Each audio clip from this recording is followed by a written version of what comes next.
From the New York Institute for the Humanities, I'm Eric Banks. To many people, the Trump White House is a place where a kind of powder-keg masculinity is on dangerous display and ready to go off at any moment. What makes Rhonda Garelick's cultural criticism so important and so brilliantly counterintuitive is her insistence that to understand the man and the administration, you have to pay attention to the women. Over the past year, Garelick has become one of the most original contributors to New York Magazine, where she draws on her scholarly work in the history of design, fashion, literature, and performance to write about the intersection of power, gender, and theatricality. Rhonda, thank you for joining us today. Thank you for that lovely introduction, Eric. You're welcome. You recently wrote with regard to Stormy Daniels, quote, disregard any impulse to dismiss, trivialize, or even pity the women hovering around this administration, for they never fail to telegraph deeper truths. What makes this particularly true about this presidency? Well, it's true that I've been thinking all about the women of this presidency. And the first reason is that the women or female concerns, women's concerns, have been so thoroughly shunted aside. And as we know, that which gets shunted aside tends to come roaring back in importance. And it's not as though we haven't had administrations that were weak or deficient on women's issues. But I think this is the first one in my lifetime that overtly came to power, publicly dismissing the importance of not just women's issues, but certainly female equality, let's call it. Mm-hmm. And at the same time, it's the most pageant-filled, most ornamental, most accessorized administration when it comes to the women. And by that I mean, although there are very few, if any, women with voices in this administration, there are so many powerfully visual images of femininity with which Trump surrounds himself, his wife, his daughter, his female aides who are dressed according to his dictates in a certain kind of alluring uniform of a retro sort. And then the eruptions of women like Stormy Daniels, who I think is probably the most powerful in unsettling this silent parade of repressed femininity. It's a really interesting combination, the fact that women's issues have been shunted to the side, as you put it, and at the same time it's surrounded by this kind of parade of spectacular expressions, in a particular way that we recognize, I think, from a lot of the visual rhetoric of fashion. Of fashion and, I dare say, pornography in some way, because this is not a high fashion administration. I had a very famous fashion designer who asked never to be quoted, but a very famous person say to me that Melania Trump, in her early modeling career, was actually known to be quite a terrible model and had no real sense of fashion as an art.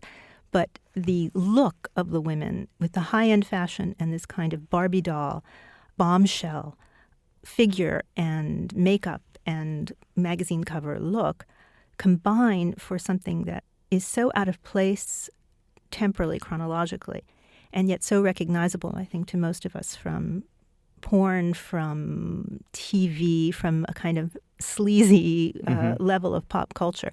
And I think that Trump, in part, came to power trading on that allure, which is an accessible, if you will, kind of democratized sexual commodity. Do you see him as a master of manipulating those kinds of codes, or as someone who's so inside them that he can't but reflect them in ways that are quite, I think, happy for the person who wants to analyze them? Eric, that's the question that I'm constantly wrestling with. To what extent is he conscious? I think he's kind of, dare I say, an idiot savant. And I have said elsewhere that I think in some ways he follows a playbook, yes, from the great strong men of fascist history, yes, but also weirdly fashion advertising and television. And I'm thinking especially of Ralph Lauren. I've called this the Ralph Lauren presidency. And what I mean by that is Ralph Lauren was the first American commercial designer to create what's called lifestyle design, which was an immersive storyscape, a narrative of a parallel universe of wealth and luxury, an aristocracy that you can acquire rather than be born into, right? The Lauren universe is a branded universe of fake, preppy American ease. It's the word that when aspirational is used, it's usually used in this context to talk about this kind of particular consumer desire. Precisely. And we know that the particular story of Ralph Lauren is of a boy from the Bronx who sort of traded away that ethnic working class self for this alternative universe. Trump was doing a version of that in his businesses long before he ran for office. the real estate, yes, but then it expanded, as you know, into a university, food, jewelry, clothes. His daughter does the same thing for women. And so I think they successfully created a Trump brand that people aspired to, which was a little less blue chip than a Ralph Lauren, but had this underpinning of sexy naughtiness and the absence of the need for merit. So really quickly accessible. And then in my mind, it's as though he were this brand logo that stepped down off the commodity and came to life. What would an aspirational brand logo say if it could speak a cartoon? And that's what he said.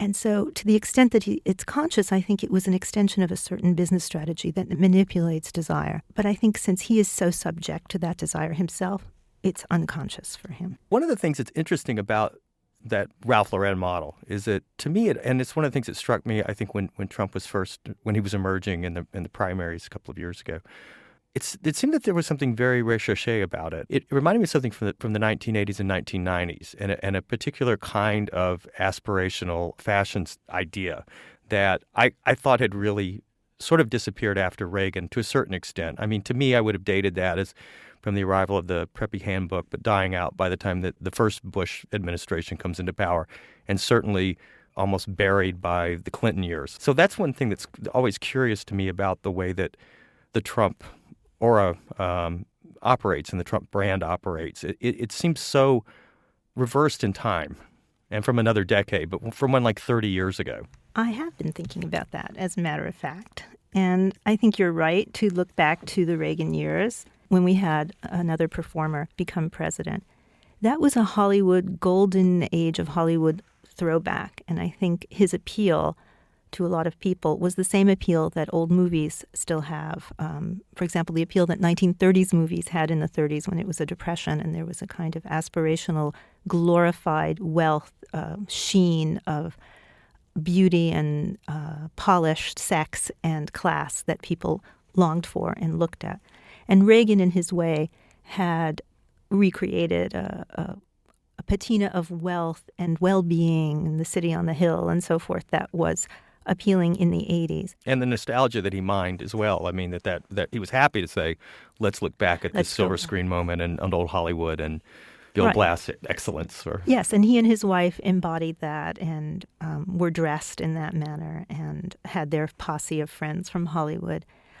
The difference is we were looking at the Reagans from the distance of the velvet seat in the cinema and the screen.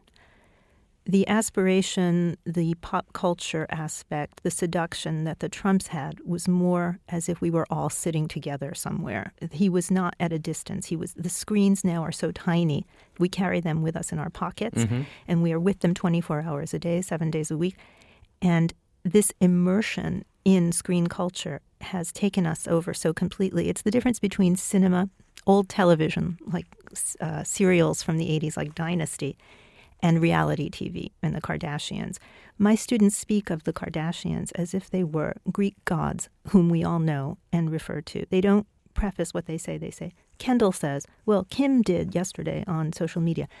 And even though he's in his 70s, Trump, because of what we just talked about, because of his complete immersion storyscape of commodities that he was running for years and reality television, he seemed already a part of this constant screen culture that is not distinct from us, that we may aspire to, but in an intimate, physically proximate way that is very different. And I think it's more dangerous. And I think that's one of the things that's interesting is that people do talk, Reagan is to the film screen as Trump is to the television screen, when actually I think it's a smaller screen that we're talking about, or is the inability to distinguish between those two different scales of screen and what that immediacy represents, which I think is really fascinating. I mean, the other administration that really had a fashion moment in a very different way, and one that we're sort of replaying now again and again, is the Kennedy administration, and whatever fashion could come to represent that eternal youth or some fresh promise or something like that, which I know that it exists on some level in the way that the Trump universe broadcasts particular kinds of codes of fashion,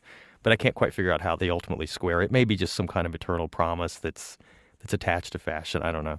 Well, I've been thinking about JFK, and I just recently wrote something, in fact, that had to do with the 60s and fashion iconicity in the 1960s and its connection to today.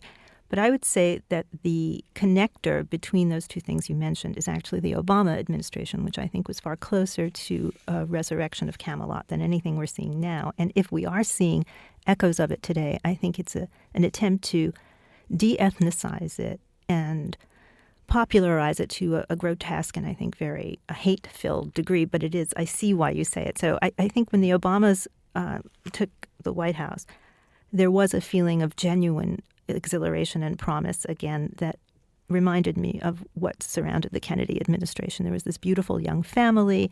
It seemed like a turn of events that would bring political improvement and a youth quake and so forth. And we definitely saw that during the 8 years of the Obama administration, not least also because Michelle Obama became something of a fashion icon, a democratic, more popular fashion icon.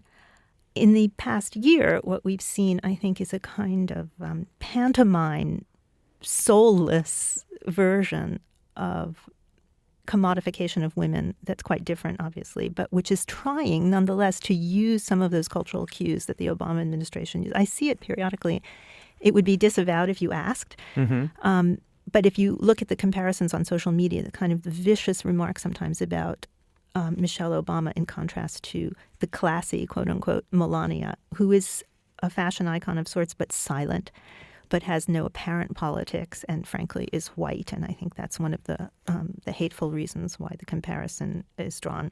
Just to shift a bit, you brought this up a minute ago. One of the other modes that you've been called upon, I think, to write a good bit about frequently is pornography. And I've noticed the way that you've expressed a kind of frustration with the way in which pornography has been written about in the media. How does the media fail us in writing about pornography, which is such a central part? I mean, it's the silent partner in the history of technology over the past 3 decades, and it's so prevalent for anyone who goes online. I mean, it's just curious that there's such a expression of disbelief that it exists in the world. The reason most recently that I have been called upon to write about it is, of course, the Stormy Daniels case. But I think she is a pivot, a central turning point in how we should be talking about pornography. The thing I have been truly irate about is that in discussing this particular current event, the mainstream media and some very distinguished reporters, both in print and in broadcast news, express their own disgust, distaste for even needing to mention that she is an adult film star, that she is a porn star. They talk about her at arm's length. They say disparaging things. Everyone has done it.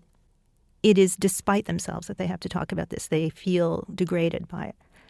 To me, this is misogyny.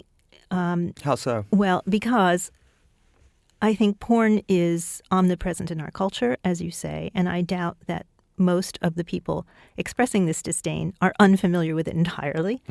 But it's very easy to project one's shame or embarrassment at ever having an acquaintance with porn onto the women whose work it is. In disparaging Donald Trump's relationship with this woman, I feel the media has just been replicating the misogyny of the Trump administration, and she is a useful tool for that.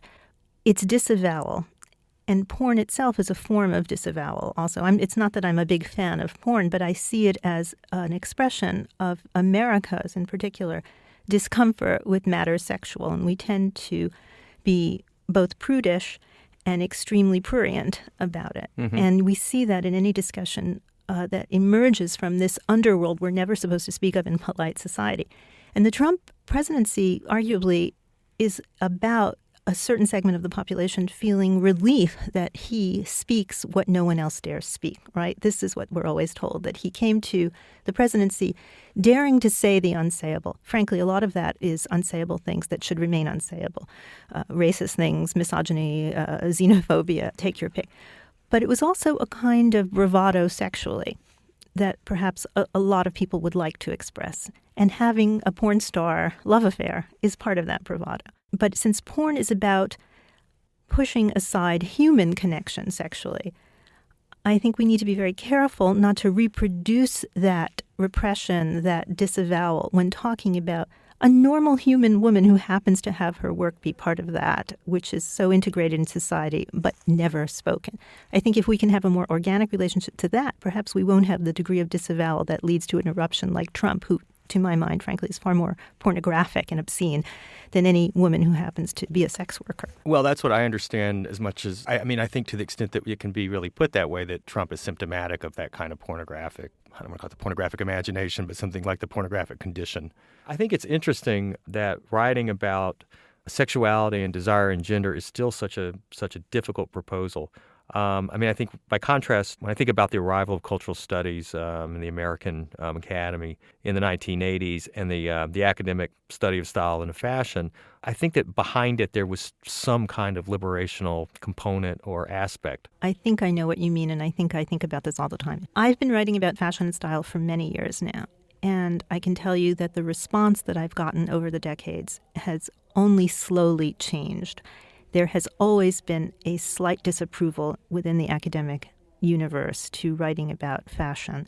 And I don't think it's all that different from the disdain you see the media express towards matters of sexuality or even pornography.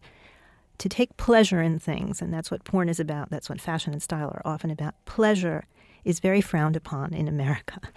And I tell my graduate students, in fact, I tell all my students to write about things that they're passionate about and to tell themselves the story of how they got to that interest. They don't need to write overtly about their biography, but they need to know the connection between the most youthful, exuberant joy in something and why they're choosing to spend their intellectual and academic life writing about it now.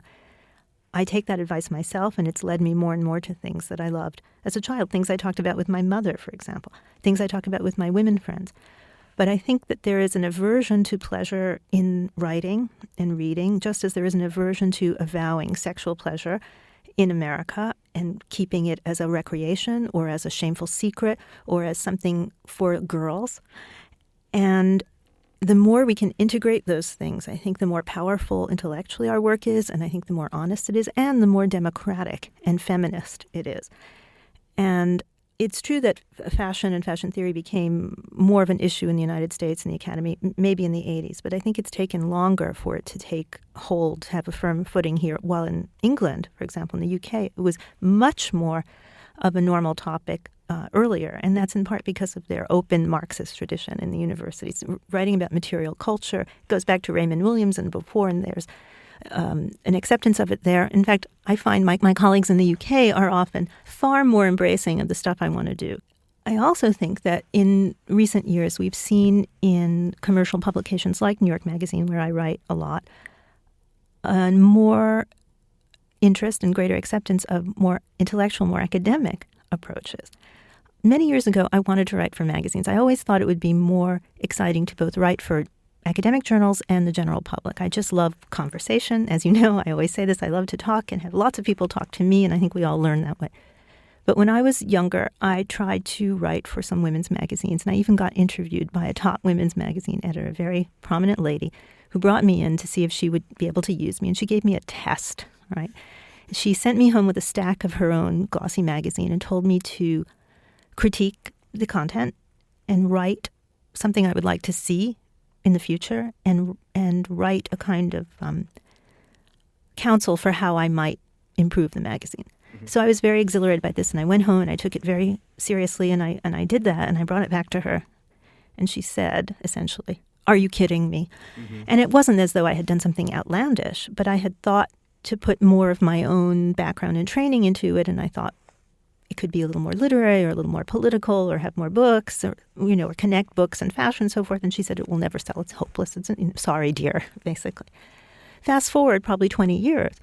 And basically that's what I do now. And people like it and people ask me for it. And I published in the New York Times and the Wall Street Journal. And I think that's a very healthy sign. And I don't know what exactly has caused that. Yeah, I was just curious how you might finally account for that. I'd like to say that feminism has done some of that. I'd like to say that maybe 8 years of Obama and a kind of opened discourse about race and class and alterations in the university, too, and curriculum has perhaps changed the staff at these places. But honestly, I'm not entirely sure what's done that. Maybe social media and technology, because my students like to say, we have all of knowledge at our fingertips. And I tell them, well, be a little careful. That's not exactly true. But it is sort of true that we now have perhaps a more immediate relationship to all kinds of writing and thinking. So it's less foreign to combine them. I think it will increase. And that makes me very happy. Yeah, I think it's really interesting, too, that so many of these kinds of conversations, we were talking about this, I think, at one other point, are taking place in sections of newspapers like the Style section, or in magazines like New York, which has become just such an interesting place with writers like another one of our fellows, Rebecca Traister, and some kinds of conversations and writing about issues and a level of intellectual rigor that you would not necessarily historically associate with some of those parts of the newspaper.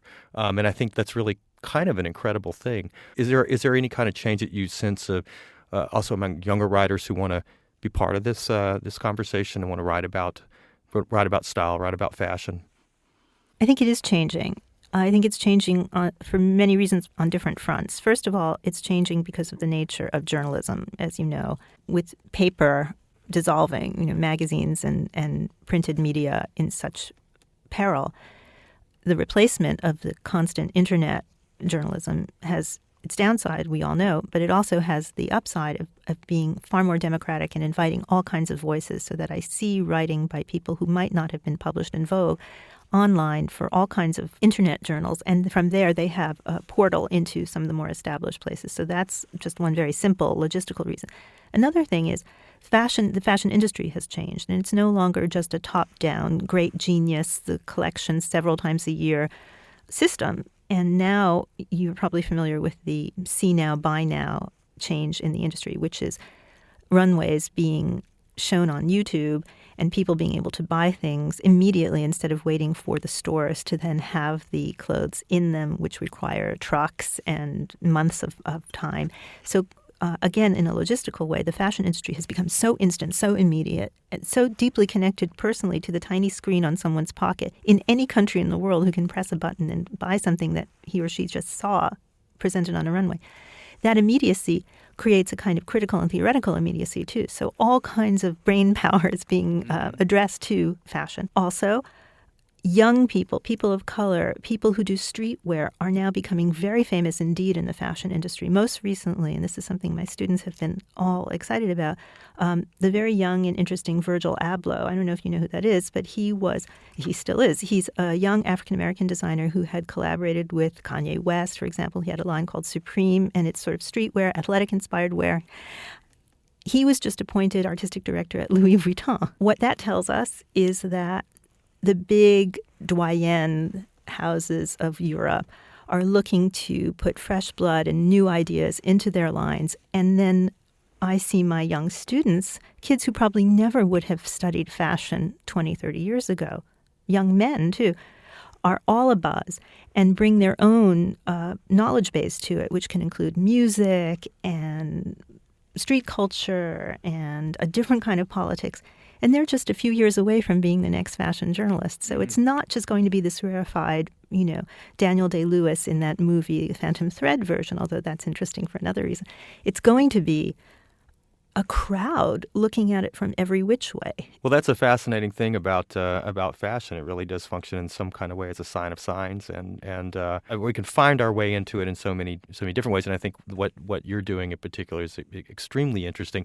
I just want to ask you, with the few minutes that we have left, how has writing, on a regular basis, on a weekly basis for New York, how has that fed back into your own academic writing and your own academic projects or projects you might be thinking about?